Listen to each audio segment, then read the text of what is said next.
Hello and welcome to another episode of Inspired Living. Today I have the special honor to interview Anne Martinello.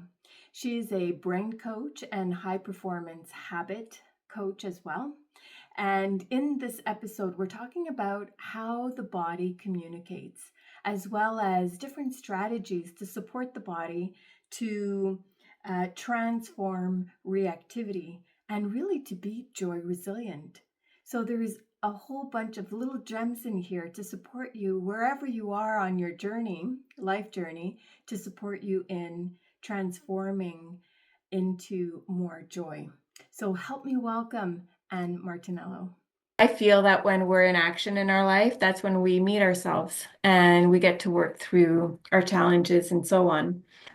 I don't know if your work is what inspires you, but what had you be inspired to do what you do?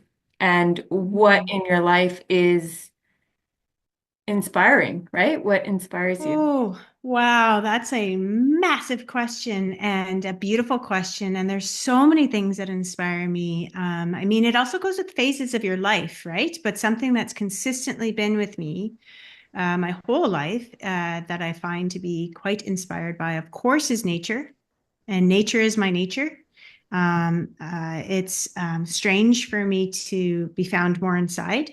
Unfortunately, sorry, sometimes the things we need to do to be creative, we can't have 10,000 people that are experts on our bill payment. So we have to do some things that we aren't so great at and take a little longer and take us away from those things which actually are the feeding and the source of our inspiration. And I do admit that in the past 5 to 6 years, I've had a little bit more time behind a computer screen.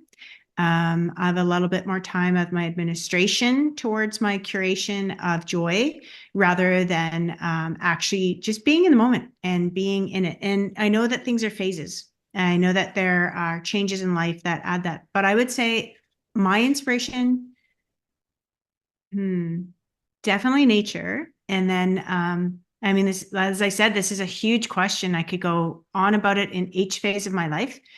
And so I'm trying to stick to the tenets or the impeccability that has been inspiration in my life. And that would be nature. That would be connection. And so what all of this is bringing me to is, what is my purpose, right? This comes to my inspiration is my purpose. My purpose is my inspiration. And my purpose is to trust myself in authentic and audaciously wild concepts. To me, it might not be wild to someone else, but in my heart and my cellular matrix, it's wild and raw and truthful. But number one thing is that I'm always authentic. So I'm inspired by authentic living. I'm inspired by authentic humans. I'm obviously inspired by nature because it has nothing except authenticity. And it teaches me about non-permanence. It teaches me about change. And so in my purpose of living, I passionately want to be a wildly solid woman. And I purposely live trusting myself and learning to trust myself. And that comes from every experience that I have, so that even in the face of really challenging things, I can find, curate, create, appreciate, maybe not see it first, but get to gratitude. And I live a gratitude-filled life, which keeps you present, which keeps you now, which hopefully curbs some anxiety. I come from a background of being a high-performance athlete, an elite athlete. And every person at that level in any kind of performance, we can't just put it to stage fright because you're an actor on stage or a singer. There is nothing but anxiety to anybody that's doing their task, their talent, their skill, and sharing it in the world. There is anxiety. And so I can stay away from anxiety, and I can stay grounded, and I can live my most authentic, real, which is a life filled with passionately being a wildly solid woman. I need to be in nature. I need to have time alone. I need to get quiet. I need to be thrilled by something every day. That's just a small thing, no matter if it's hard or difficult. So my passion is my purpose, and my purpose is two emotions: trust of self and connection. So connection is different kinds of environments. The environment of my family, the environment of immediate and extended, the environment of my friends, because those are chosen family. It takes a lot for me to reach out and make friends and ask them to do something with me, because I'm like screamingly intrinsic. I'm very, very do things on my own, see it in my own way. Comes from this construct of I believe, and this isn't from an ego place, it's just really starting to know myself.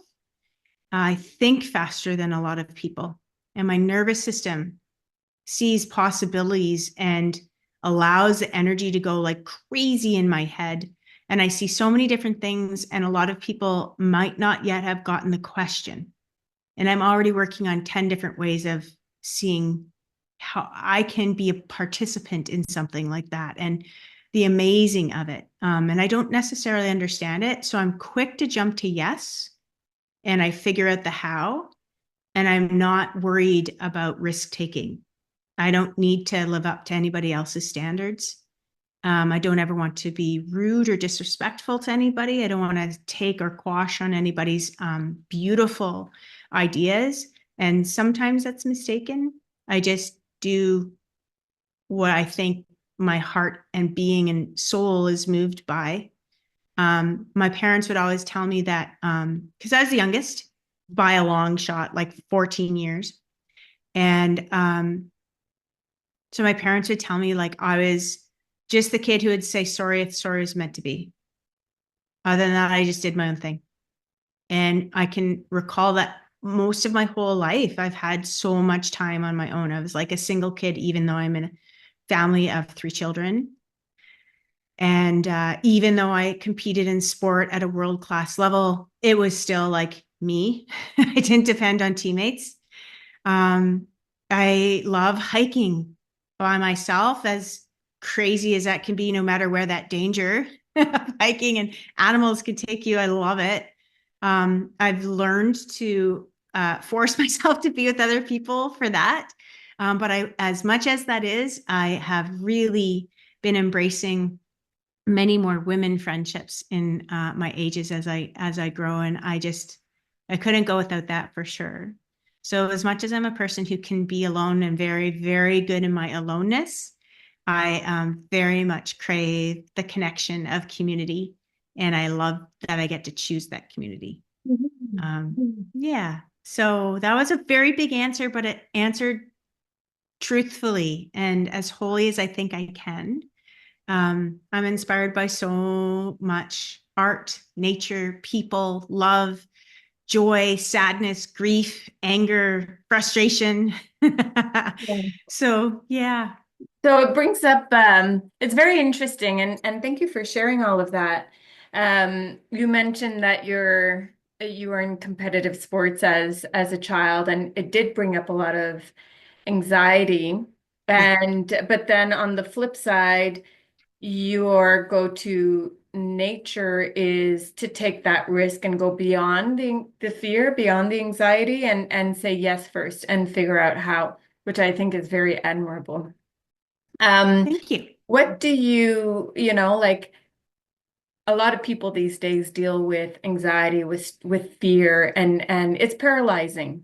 So how did you deal with that from, you learned it at a young age. So do you have any strategies around this? Yeah, I actually, like as you know, Maurice, about what I do is I help people optimize their brain. So I'm a brain coach. I'm a human performance consult. That means I help people regulate their nervous system. I do all these things because I've learned to have to do it for myself.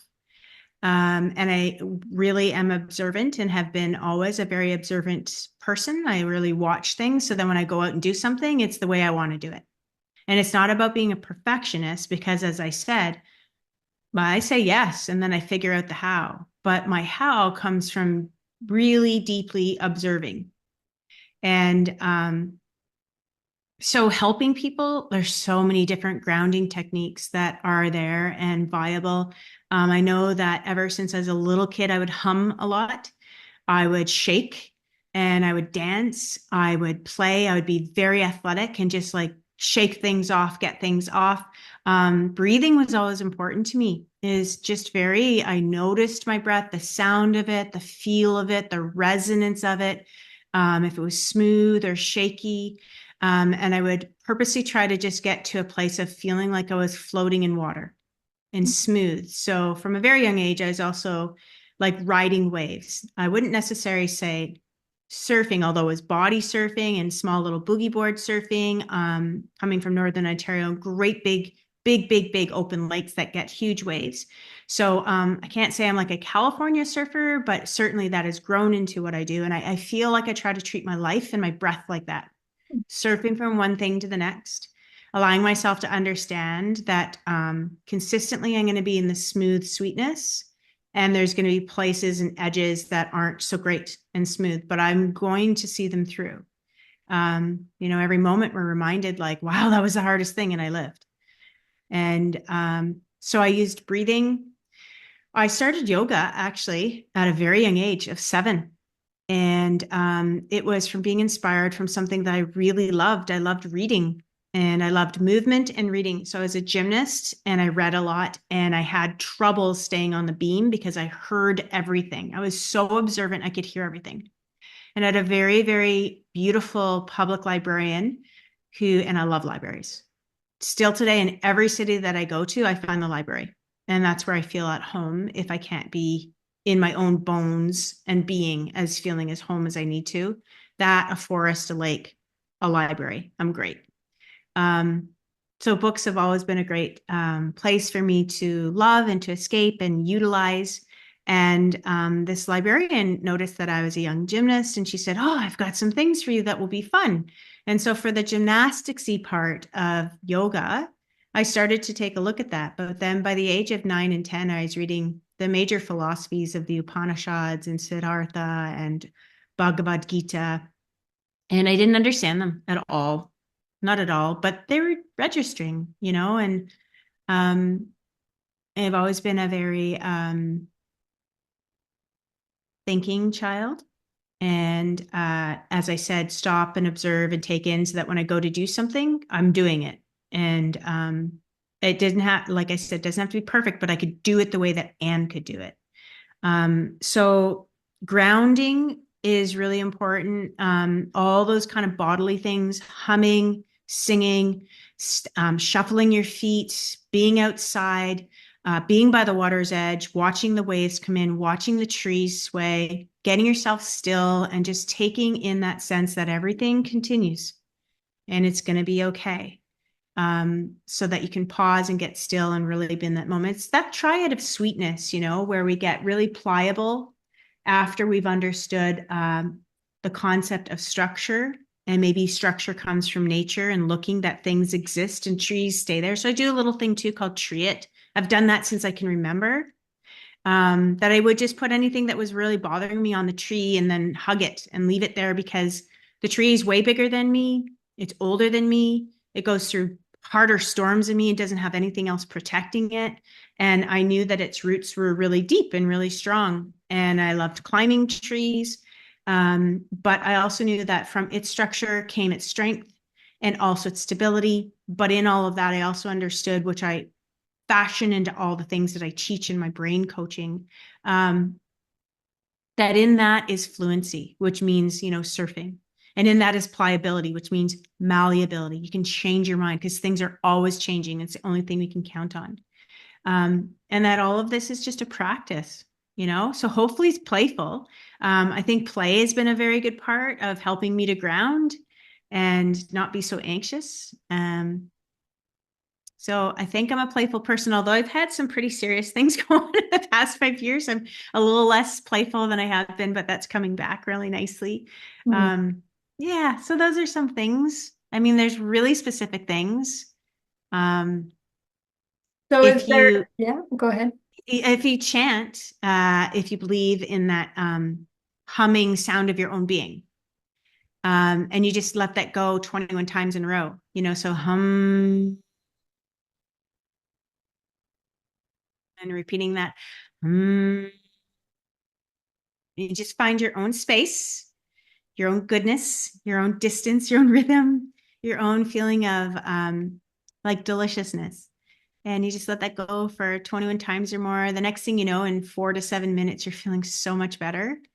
And it's good. I love teaching people to make these silly little things common and to just try different things that work for you. It's going to be different for everybody based on how you manage your emotions or what's best for you to manage your emotions. So, sometimes snuggling under a blanket is a great way. It's building a tree fort, blanket fort, fun things. But I think it is around playfulness and just being really honest with that you're going through an emotion and it's going to pass. It's not going to stay that way. Mm-hmm. Thank you for sharing all of these different techniques, Yeah. which are, you use the word grounding, they're all to ground, I guess, the anxiety that is volatile and to ground it into being present. And that's what I heard. It's all of these different strategies that you highlighted, from shaking to dancing to humming to breathing, is to bring it back to your center point. Absolutely. Return to center, right? And what the exterior does to inform the interior can, which is what we get to, because we need to be in our body before we can change our mind. So letting our body have this communication and listening is the big key. So I'm trying to regulate or normalize doing little things that we would normally look at like, oh, like that's weird that little kid's doing that. But if we look to kids are the answer. They teach us how to shake it off and get our sillies out and put our sillies on so we can be less serious. And yeah, it's really fun. It's really fun to think of things in that sense, that different way of being playful. So, so you started off by, talking about inspiration being nature and connection. Yeah. And then all of these grounding strategies to help calm the emotions, to be present. And I see nature and connection as being two pathways to bring that centeredness and that comfort. Would you say that this is the root of inspiration? And when I say inspiration, what does it mean to you? The word inspiration, what does it mean to me? Inspiration is just like we were just kind of talking about. There's two really distinct concepts to it, I believe. Inspiration can be something that's going to make you action, and inspiration can make you pivot. So it can create change and it can curate a new viewpoint. So inspiration is also about a perspective, and it can be very polarizing, right? So inspiration can actually inspire you, create you, curate you, give you the little flick in the bum cheeker to get going and try something. And it can also be the construct of like, whoa, okay, I just saw something that's totally different. I got to go that way. So just like you were saying about pathways, I think inspiration can truly be a path of directionality based on perspective or even viewpoint. And these things always come from experience, right? And once you face something and recognize like, hey, I did do that and I'm okay. I think that is even further inspiring to help yourself grow a little bit more. Growing pains can come and that can create stickiness or stuckness. And inspiration can be those things that can catapult you or gently create that pathway of leading yourself in what feels good for you and what feels real for you. Because you can be very frenetic and have a ton of energy everywhere.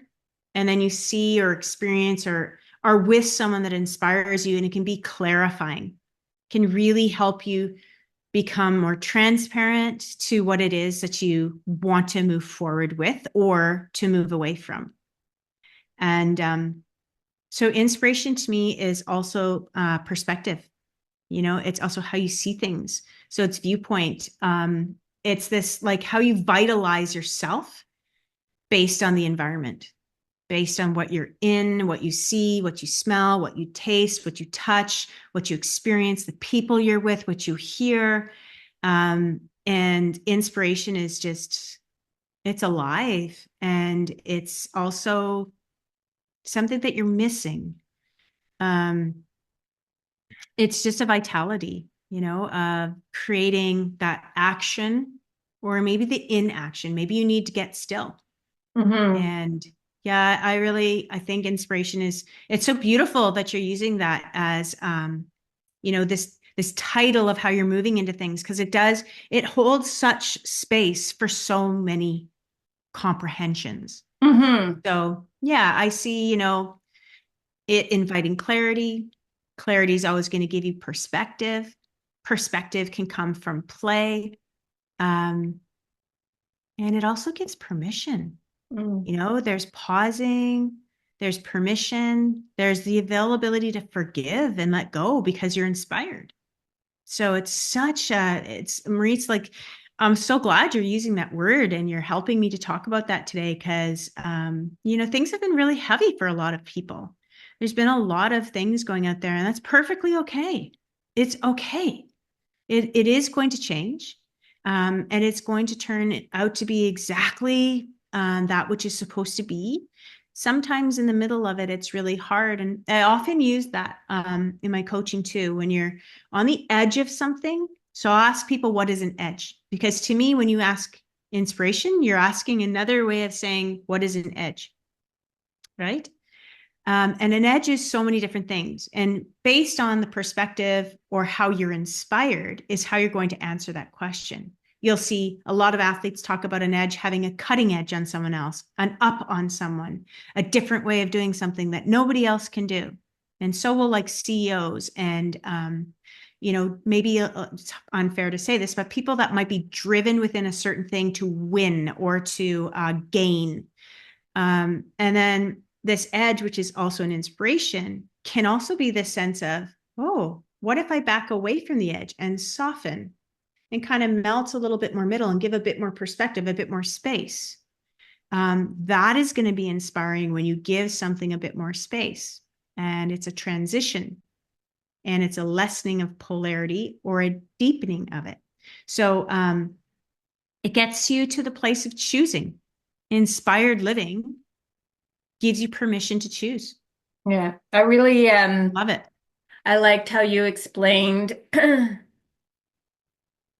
that an inspiration comes and it's a perspective, it's a pathway, it's Mhm. something, it almost like something needs or not needs to shift, but something is about to shift. There's something happening, and being inspired to take action or not action. And sometimes it comes from being stuck, right? Mhm. From not being satisfied, and something needs to the Yeah, inspiration is maybe the energy to help you to move forward, and it takes courage sometimes to take that step because you're going into new absolutely. territory. Yeah, so it makes me think of like a writer, right? With writer's block, like that's, there's something gets them, they have a muse, something inspires them. And that's so funny because I was going to put up just out of sweetness, be your own muse. You're not comparable to anybody except Mhm. yourself. And I often will use personal examples, and people might take it in a confused way, an inspired way that makes them look like, oh, she's talking about herself. But who am I to talk of another's experience? I can't do that. I can only talk of my own and hope to shed or share or shine a light on a pathway that something inspired me and or something taught me. So don't do this because that was really not good in the end. And then I can help people not be harmed, right? And I am inspired to live a life that I'm not harmful. And I think that that's a very big part of things, of my overall inspiration. And I think that I learned that deeply from nature, deeply from nature, Mm. and getting right back, circling back to the very beginning of this beautiful conversation we're having. I love that you're talking to inspired living. It's amazing. And one of the words that you used is it makes alive. And it's such a beautiful word in terms of making alive. And then you said, be your own muse. So, Mm. um, so would you say this as maybe some advice to anyone who's feeling stuck is to, Mm. be more playful in your life, to be Yeah. your own muse, to start Yes. being, yeah, Yes, yeah. yes, yes, yes, yes. 2 hands up. Yes, yes, yes. Play, be your own muse, appreciate and love yourself. Like, look at those little idiosyncrasies that you have. No one else has them. That's exactly what sets you apart. And that's exactly what's going to have you have the pathway that no one else will have. And you don't, there's, you know, so many people are talking of the word trauma these days. And I love that. But what about instead of resiliency from trauma, what about the resiliency of joy? Like we've lived, we've come through. So I like to help people build their joy resiliency. And that is about like, yeah, no one's you. You're unique and you're amazing. And no one's ever going to have the perspective that you have. So you should find a way to share it. Mhm. um, right? I love that. I love that very much that you brought that up. Being alive, make alive. Yeah. Yeah, make alive. And the trauma sometimes is the gift to be able to see the joy. And the joy is amplified by having gone through sometimes the shadows of Yes. parts of our lives that are not as comfortable. I want to share a quick, sweet little example that you're making me think of. So I've had a bit of a challenge of something. I have a part of my business. I'm a professor. Yes. I do some coaching. Yes. But I also have a place of healing. And we've had a challenge with someone who's, I think this human just doesn't feel loved enough. And unfortunately, as much as the extension has been there for us to be of support, they've chosen that the particular community that we have and the community that we share with others is a place for them that makes them uncomfortable. And they have to tell everyone about it. And they're using their freedom of speech to do so, which, I can't negate. That's fine. It's great. But if it does affect people coming and going, it's interesting. So this person has been putting chalk messages on the sidewalk in front of the space that I get to share and support people in. And so my way of, I don't wash it off. Everyone was like, wash it off, take it off. I'm like, no, that's someone's art. It's okay. It might not be agreeable, but it's someone's art. So I put chalk out. If people wanted to add to it, I just put chalk out and said, like, beautify this too. Like, I do you have something to add? And it was a beautiful way of honoring, showing love. And instead of going to a super like annoyed, frustrated, angry place about this, it was playful and fresh eyes. And it was fun. And there's some really good chalk art that came out of it. So it's fun. I love the non-resistance. I love the acknowledge, like having other people if they want to contribute, so a voice. Mm. And the other thing that I see is how others can see how scary it is to look within, sometimes to heal, to let go.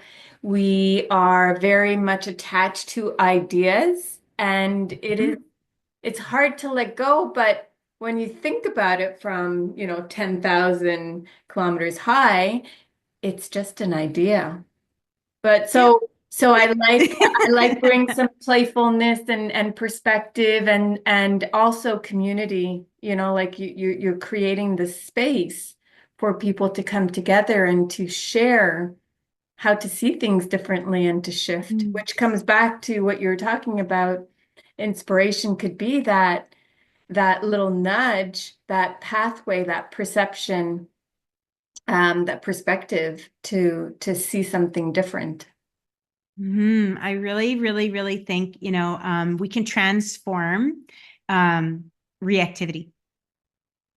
I think that's a very vital saying. Let's transform reactivity by how we have a perspective on something, by how we work with our inspiration, whatever the inspiration might be. And this is like responding compassionately. And I love how you, I'm sorry that I can't remember exactly how you said, but that sense of freedom instead of holding truthful to just one idea, that sense of being, for lack of better words, and I don't want to put a word in your mouth, but like fluid. And I know that to me, water and fluidity, very important, that I don't stick to just one finite kind of idea, that I allow the sense of dispersion, illumination, and another word for both of that to me is also inspiration. It's about giving something the chance to be what it is, and how can I flow with that.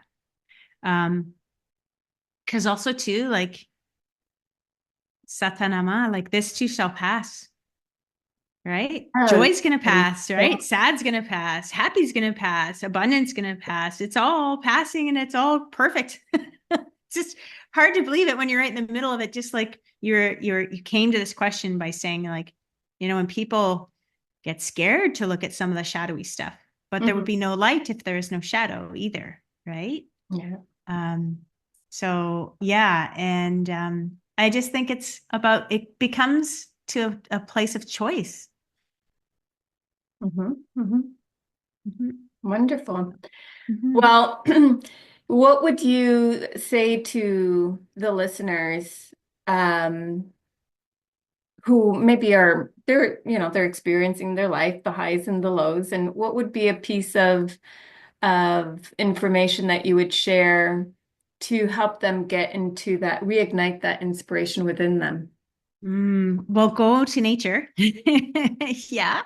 We're recording this here in Canada, and more of the northern start of Canada, the start of the northern of Canada.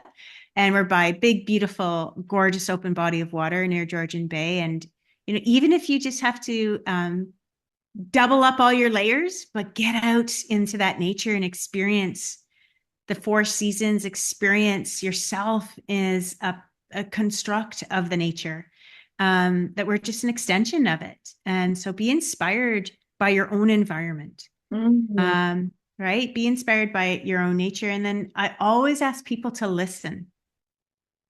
Just listen. Your body is going to tell you what's going on. And start in that playful place, first of all. And I even ask people, like, the night before you go to bed, ask yourself of your body to tell you, what do I want to do tomorrow? How do I want to play?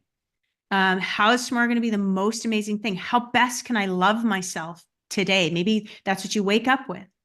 Asking the question, how may I best love myself today?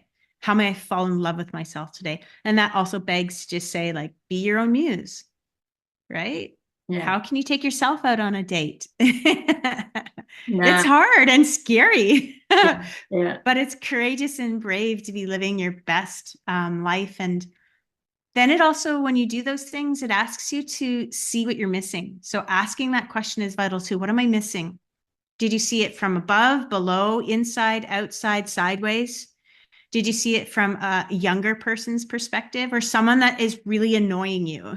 Did you see it from, who would be your arch nemesis and your absolute person that you cannot stand? And we all have one. It's okay. We can be the kindest person in the world and we can still have someone we don't like. It's because they're showing us something, right? Everything is a reflection to us to inform us in some way, whether it comes from within our body or from our world. And I love how you say, how best can I love myself? Yeah. Because the relationship with ourselves is the most important relationship. It's lifelong. Yeah. Right? You got to be with this person your whole life. So you got to find ways to listen to them, their youngest self, their fearful self, their youngest self, their bravest self, their scared self, their quiet self. But yeah, having the opportunity to listen to yourself by really asking those beautiful questions. I call them kindling questions, right? So getting that fire going, kindling, what is it going to create? What is it going to combust? I'm all about the alchemy, whether it be alchemy of movement, alchemy of breath, alchemy of possibility and potential. That's what an inspired life is, and nature provides that all the time. So get out in nature and ask yourself, how can I best love myself? There's so much that you just shared there that we can go on for another hour. Yeah, I know. In I love it. terms So of we'll do that, it yeah, in terms again. of that relationship with self and healing and but one of the things that you were sharing was that relationship with self and really giving ourselves the love that we've always wanted from our parents, but they or from our friends or lovers that didn't love us the way we wanted to be loved. And, give yourself the love that Mhm. you've always wanted because you're the only person who knows how to give yourself that love. Absolutely. People get afraid of communicating what they need because they feel like they're pushy or self-centered. I hope you're self-full. I hope you're selfish. And I hope that you say to your lover, your partner, your children, your family, I need this. Mhm. I need this. So if you have to hum, first of all, before you say something, you have to shake your body out before you get it out. But you have to get it out. Otherwise, people don't know what you need. Mhm. And so the last point brings me to a thought process that I've been really, really playing with a lot lately. And I'm still very much, I'm always exploring everything, but I'm really exploring this thought process of and actioning it. Expectation is dangerous. Mhm. Expectation is a very dangerous thing um, because you will absolutely not live up to your own expectation and you will absolutely have everybody else fail your expectations. However, a little something that's delightful, malleable. It has a gate that can open and close. You get to choose. So there's choice here, which again allows for perspective and possibility, is a construct of boundary. And boundaries don't have to be this absolute line that people cross. Boundaries can be something that you experience and express, and you live them. And then within that living, you learn. And you learn, like, oh, I don't have to be as tight bounded, as frenetic and worried in this. I can expand a little bit. I can let someone in that garden of my boundary that I've created and they can come garden with me.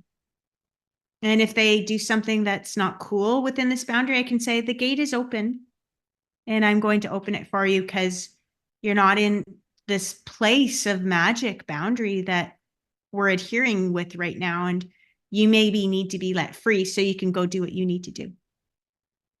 And these are all submergings. These are all bridges. These are all like, I honestly see life as this, like, I don't drink carbonated things very often. Sometimes I do because there's nothing that quenches your thirst like a carbonated, but I look at a carbonation drink. And I was thinking, Maurice, we spent a little bit of time together. It was so lovely to be in your home and you made a special drink for me. And there's just a teeny tiny bit of carbonation in there. And I was like, oh, she knows how I think. And I never told her this. It was so lovely. I look at carbonation as joy, Mhm. like that, these little bubbles that rise to the top. And it truly is about how you want to look at something. You can choose to look at something with joy, even when it's really something you never expected. Um, and that comes from love of self and Mhm. knowing your boundaries. Because expectations are kind of like a yes or a no.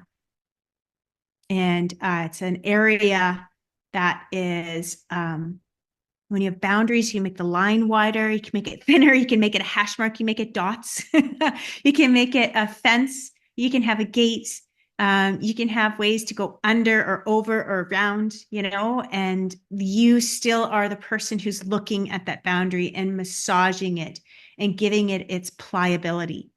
And that I think is very, very vital in life. Mhm. Mhm.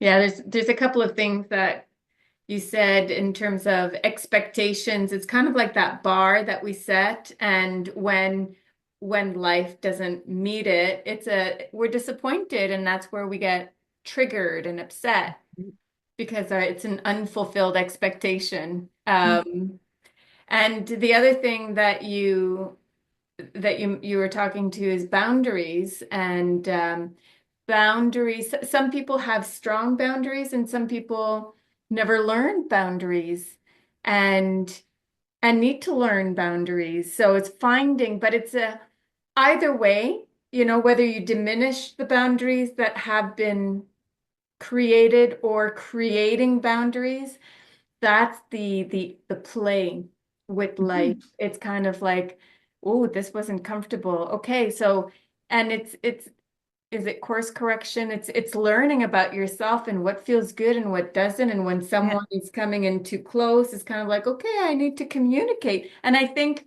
Yeah. as I say that, communication is something that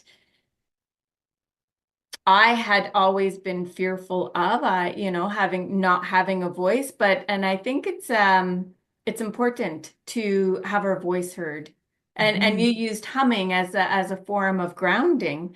It's almost that sound is, the sound of our voice. It needs to be communicated to come into more of a alignment, a resonance with Yes, another absolutely. person. Well, I work with a lot of grief, right? And there are so many kinds of grief, and I help people to transition and comprehend their own experience of grief. And grief can be something that's even joyful. You can find grief in something that was so good, and you're like, "Oh, I'm not ready for that," it was just really wonderful. I think this is really cool too. You just spoke to, which I did bring up in the very beginning of what I was speaking with you, um, feeling unheard, right? Having a voice, feeling unheard. I just spoke to this for on Mondays. I usually do a little live Instagram in some way where I just share an authentic point of view on something, and it creates a sense of people to tap in, check in, be heard, have an opportunity to listen to something that might inspire something. I'm trying to nourish and fuel people with just a little bit of a nugget of something different. And on this past week, I talked to feeling unheard. And it's such a powerful, powerful construct of everybody's life, and you can feel unheard in different places, even though you have a very strong and powerful voice for many, many things.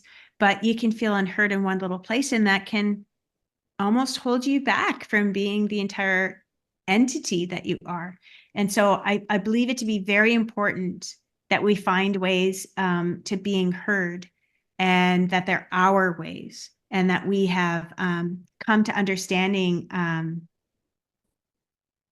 you know, our own valuable pathway to them. And so, even it's usually when someone's upset about something, it's not usually the actual event. And this is why I'm tapping into this. It's because we have expectations Mm. around it. We have a belief system.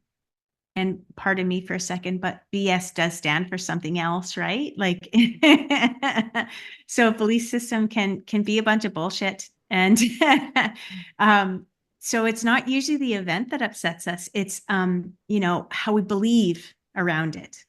And so those are changeable. How we see something, how we believe about something, that's changeable.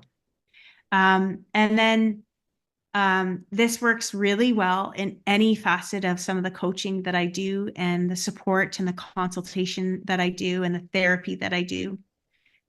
We can only control our own controllables, and if we can learn to have that viewpoint of understanding to control the controllables. And I think this is really neat because you know what? If you can do something about it, awesome, then do it.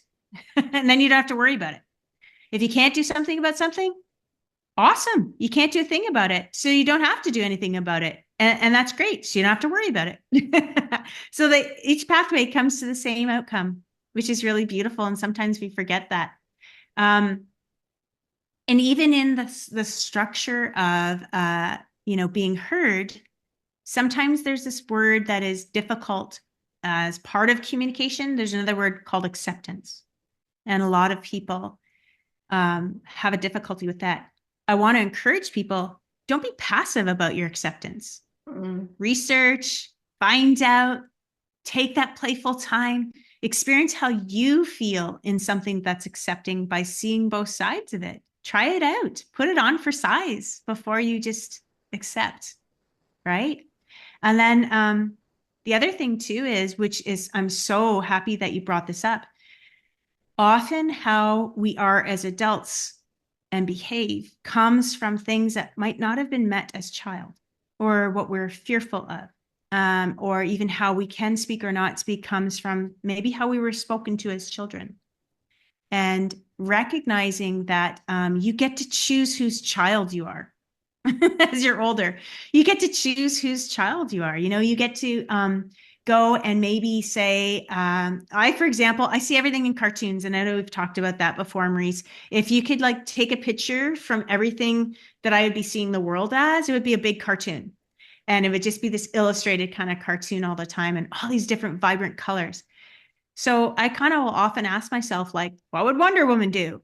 You know, when I don't know how to answer something, I would try to see something playful or different, and very different perspective. And then I think the prime concept of living an inspired life is what I'm seeing from you here too. And about having a voice is knowing how to take care of yourself, knowing how to love yourself. And that can only come honestly.